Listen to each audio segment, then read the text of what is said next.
Capítulo 12. No fornicarás. En principio, esa palabra no fue la que empleó ni escribió Moisés. Lo que él dijo fue: no cometerás adulterio. Y ese fue el primer adulterio que se cometió al transcribir los 10 mandamientos, el de adulterar arbitrariamente la verdad.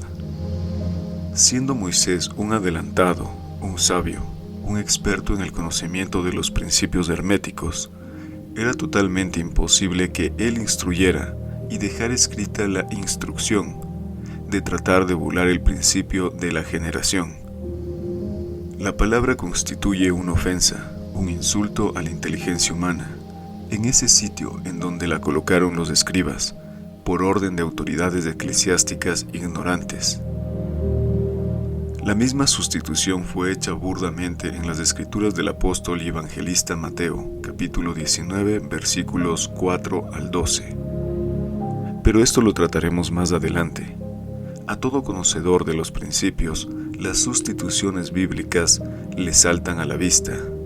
Como todos los principios, el de generación funciona de manera automática en todos los planos, y en cada plano actúa en la forma apropiada al plano.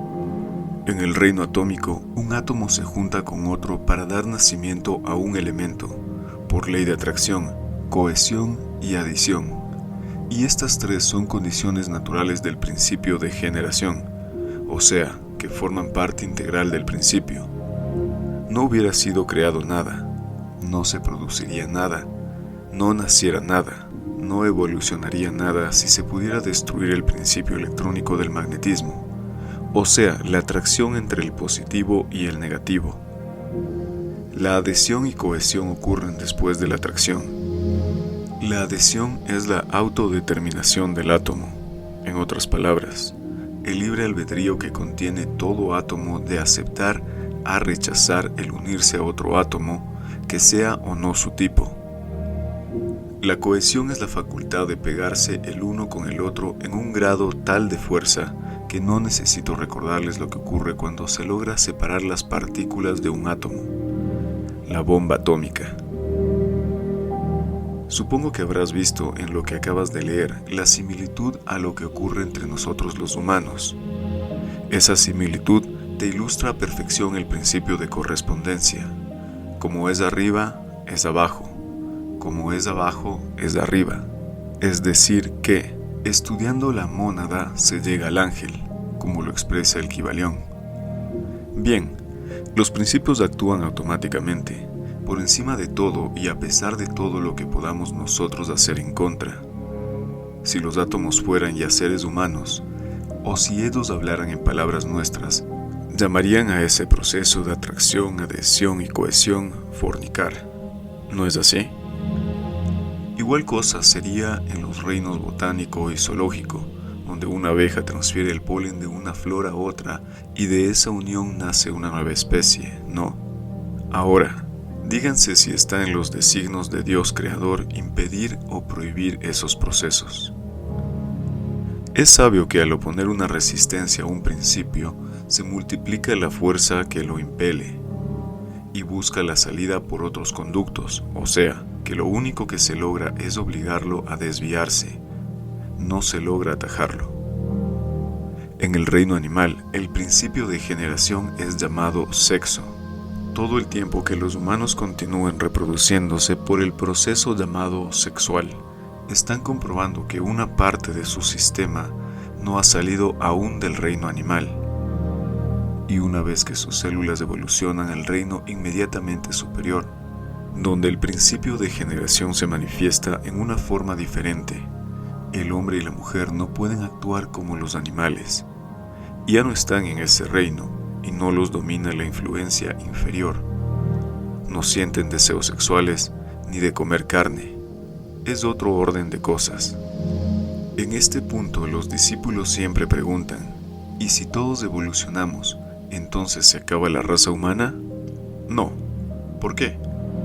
Siempre nos vienen por detrás millares de seres que tienen que pasar por el reino animal. Te gradúas tú, se gradúa tu generación. Se van graduando paulatinamente todos los seres humanos, pero si siguen llegando otros eternamente. Jesús dijo: «Los pobres los tendréis siempre con vosotros».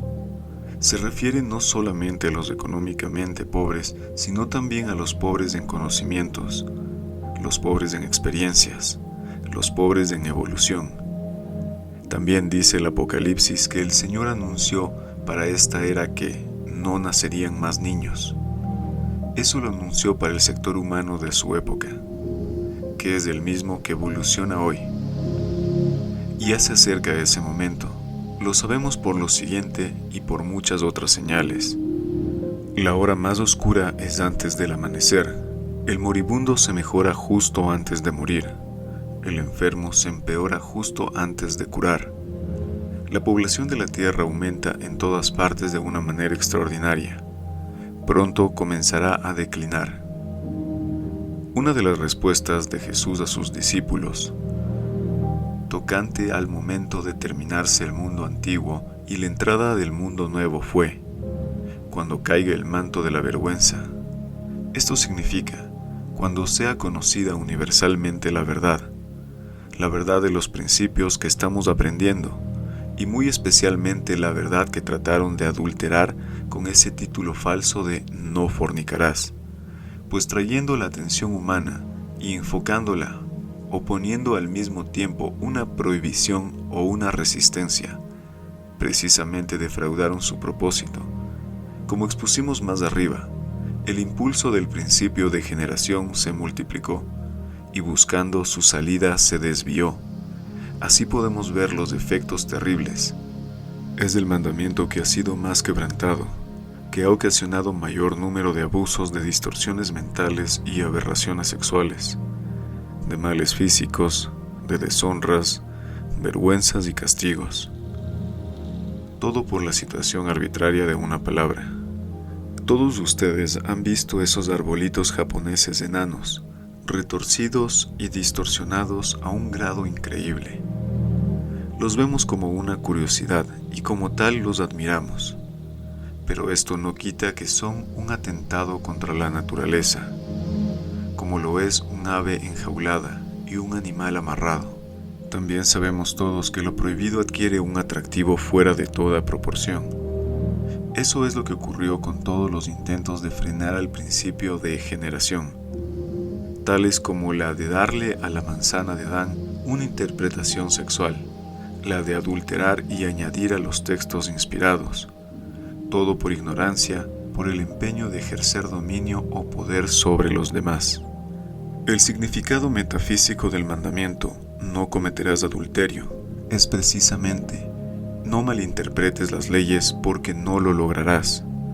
O sea, que el efecto será el contrario de lo que tú deseas y la ley misma se encargará de dar el mentis a lo que has dicho. Para el Maestro Jesús, el dogmatismo fanático era aún más repugnante y más digno de castigo que el libertinaje sexual. Y así lo expresó cuando dijo: «Ay de ti, Corazín, ay de ti, Betsaida. Os digo que a Tiro y a Sidón les será más tolerable el castigo que a vosotras». Corazín y Betsaida eran pueblos bíblicos. Cada nombre de pueblo o ciudad en la Biblia era un símbolo. Estos dos nombres simbolizan el dogmatismo y el fanatismo. Tiro y Sidón simbolizan desviaciones sexuales. De manera que él dijo textualmente que a los pecados sexuales les sería más tolerable el castigo que al dogmatismo y fanatismo los suyos.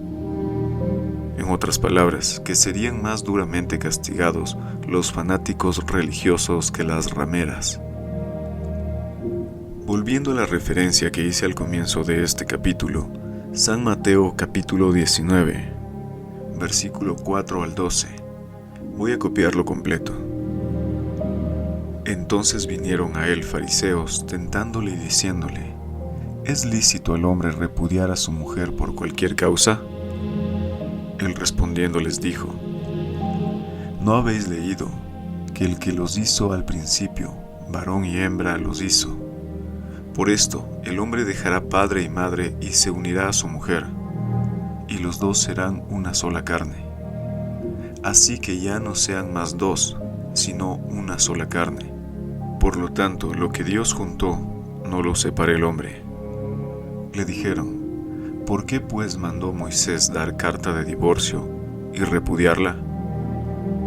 Él les dijo: por la dureza de vuestro corazón, Moisés os permitió repudiar a vuestras mujeres, mas al principio no fue así. Y os digo que cualquiera que repudia a su mujer y se casa con otra, adultera, y el que se casa con la repudiada, adultera. Los escribas eclesiásticos insertaron la cláusula, salvo por causa de fornicación, por su propia cuenta y riesgo. Tenían que meter de cualquier modo la palabrita, y les resultó sin sentido.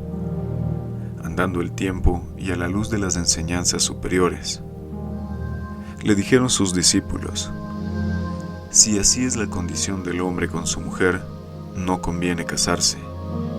Entonces él les dijo: no todos son capaces de recibir esto, sino aquellos a quienes es dado, pues hay eunucos que nacieron así del vientre de su madre, y hay eunucos que son hechos eunucos por los hombres, y hay eunucos que a sí mismos se hacen eunucos por causa del reino de los cielos.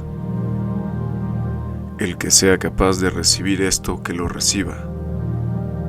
Si ustedes son capaces de recibirlo, habrán visto expuesto el principio de generación hasta el momento de mencionar a Moisés. La explicación original fue, sin duda alguna, más larga y detallada, ya que los discípulos comprendieron y dieron el comentario: si así es la condición del hombre con su mujer, no conviene casarse, o lo que es lo mismo, no hay para qué casarse si desde el principio fueron hechos unos, o sea, que cuando el polo positivo y el negativo se juntan, no hay quien los separe. Cada célula que sale del seno de Dios es mitad positiva y mitad negativa, o sea, que en el lenguaje de los humanos y en el plano humano, la célula primitiva, o el átomo original, es femenino y masculino. Al poco tiempo de estar evolucionando, se separan los dos sexos y continúan evolucionando cada uno por su lado hasta el encuentro definitivo. Al final de los 14.000 años que se necesitan para adquirir la conciencia espiritual, estos dos sexos son entidades separadas, independientes, destinadas a formar pareja algún día. Sin embargo, los hay que no desean separarse. Estos son los que Jesús llamó eunucos por causa del reino de los cielos. Es altamente confortante para todo aquel o aquella que se encuentra solitario en el camino de la vida, o que se considera infeliz y mal casado, saber que en algún plano, encarnado o desencarnado, no importa, pero existe él o ella, la otra mitad perfecta de cada uno, esperando unirse a su alma gemela, y que tenemos todo el derecho que nos asiste de reclamar esa unión. Si nuestra alma gemela está desencarnada, nos uniremos en el otro plano. Si está encarnada, nada ni nadie más puede mantenernos separados. La ley arregla todo armoniosamente para todo el mundo si así lo pedimos, de acuerdo con la voluntad divina, bajo la gracia y de manera perfecta. Y esa otra mitad nuestra es exactamente lo que buscamos y deseamos, lo que nos conviene por perfecta afinidad. Muchas veces en vidas pasadas nos hemos encontrado, nos hemos unido, y es ese recuerdo el que nos hace vivir buscándola. Las doctrinas fabricadas erróneamente por los humanos han intercalado una ley que dice: lo que Dios ha unido, que ningún hombre separe. Es exacto, pero la interpretación está errada. Se cree que esto se refiere al matrimonio efectuado en una iglesia con palabras pronunciadas por el religioso autorizado. No es así. Ya hemos visto que se refiere a la unión original de la pareja primitiva, simbolizadas por Adán y Eva. Y eso es una amenaza contra el divorcio, que es simplemente una solución humana, sino que es un consuelo ofrecido por la infinita ternura de Dios nuestro Padre, como para confortarnos diciéndonos: no temas, hijito mío, tienes tu amor de siempre y para siempre. Jesús vivía consciente en un plano superior. A él le costaba bajar y hablar en el plano humano. Por eso enseñó a través de tantas parábolas, ya que el sentido de estas no varía. Es el mismo en todos los planos. El sentido de una parábola no está jamás sujeto a las palabras que estén de moda o en uso. La referencia a los eunucos es casi una parábola. Se puede tomar en el sentido humano si así se desea. En el sentido científico se refiere a los neutrones, que no tienen carga positiva o negativa. Metafísicamente, los que se hacen eunucos por el reino de los cielos son los humanos que, como ustedes todos, anhelan elevarse, aprender y estudiar lo relativo a los planos superiores. Pero como dijo el maestro, el que sea capaz de recibir esto, que lo reciba. Observen ustedes que los grandes maestros evitan pormenorizar cuando se habla de ese mandamiento. Hacen tal como hizo Jesús. Dicen algo críptico y que lo comprende el que sea capaz de comprenderlo. ¿Por qué? Porque la mente de esta quinta raza raíz que somos nosotros está evolucionando en dos planos. Tienen gran parte animal aún, y el animal ni raciocina ni sabe controlarse. Si le dan la luz verde se desborda, si le ponen la roja se fulmina el mismo. Es un punto de equilibrio muy difícil de mantener. Demos gracias al Padre que ya nosotros estamos con un pie levantado para subir al próximo escalón, y acordémonos del episodio de Jesús, cuando vinieron a presentarle a una mujer que fue sorprendida en flagrante adulterio y que, de acuerdo con las leyes de Israel, debería ser apedreada hasta la muerte. El maestro no respondió una sílaba. Se puso a jugar con un dedo en la tierrita a sus pies. Los hombres que le habían traído se fueron yendo uno tras otro, y cuando se encontraron solos, le dijo Jesús: «Mujer, ¿a dónde se han ido tus acusadores?». Ella contestó: «No lo sé, Señor. Tampoco yo te acuso. Vete en paz», fue la contestación del maestro. Continuación, el presente libro de la serie metafísica al alcance de todos es Te regalo lo que se te antoje, de Connie Méndez. Has llegado al final del primer libro de los 4 libros de Metafísica 4 en 1.